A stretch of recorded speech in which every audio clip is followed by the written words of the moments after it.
লক্ষ্য এখন কেবল এশিয়া জয় নয়, বরং প্রথমবারের মতো বিশ্বকাপের টিকিট কাটা। ব্যাংককের তপ্ত রোদে ঘাম ঝরিয়ে নিজেদের প্রস্তুত করেছেন আফায়দা প্রীতিরা। টুর্নামেন্টের আগে খেলা দুটি প্রস্তুতি ম্যাচে অপরাজিত থেকে এক কড়া সতর্কবার্তা দিয়েছে বাংলাদেশ। প্রথম ম্যাচে ভারতের বিপক্ষে 1-1 ড্রয়ের পর দ্বিতীয় ম্যাচে জর্ডানকে 2-0 গোলের ব্যবধানে হারিয়েছে বাঘিনীরা। দলের হয়ে দুর্দান্ত ফর্মে আছেন মামুনি চাকমা এবং সুরভি আকন্দ প্রীতি। টুর্নামেন্ট শুরুর আগে এই জয়টি দলের খেলোয়াড়দের আত্মবিশ্বাস অনেকটা বাড়িয়ে দিয়েছে। ইনজুরি না থাকায় অনুশীলনেও সবাই যোগ দিয়েছেন বলে জানিয়েছেন গোলকিপার কোচ।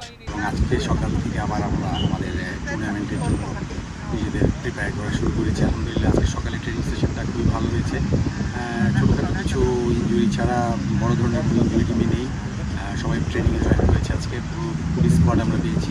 1 এপ্রিল থেকে শুরু হতে যাওয়া এই আসরে বাংলাদেশের পথটা সহজ নয়। স্বাগতিক থাইল্যান্ডের বিপক্ষে ম্যাচ দিয়ে শুরু করে 4 এপ্রিল শক্তিশালী চীন এবং 7 এপ্রিল ভিয়েতনামের মতো কঠিন প্রতিপক্ষদের মোকাবিলা করতে হবে বাংলাদেশের মেয়েদের। দলের প্রস্তুতি আলহামদুলিল্লাহ ভালো, সবাই রেডি। আমরা প্রত্যেকটা টুর্নামেন্টে প্রত্যেকটা ম্যাচে খুব ভালো পারফরমেন্স করার চেষ্টা করি। যেহেতু আমাদের থাইল্যান্ডের সাথে ফার্স্ট ম্যাচ, তো আমাদের ভিডিও ক্লাস করা হবে নিশ্চয়ই। তো যে অনুযায়ী বলবে মাঠে খেলার জন্য, তো আমরা সেটাই প্রয়োগ করি। এই আসরটি বাংলাদেশের জন্য এক ঐতিহাসিক সুযোগ। সেমিফাইনাল নিশ্চিত করতে পারলেই মিলবে আগামী 5 সেপ্টেম্বর থেকে শুরু হতে যাওয়া ফিফা অনূর্ধ্ব-20 বিশ্বকাপে খেলার টিকিট।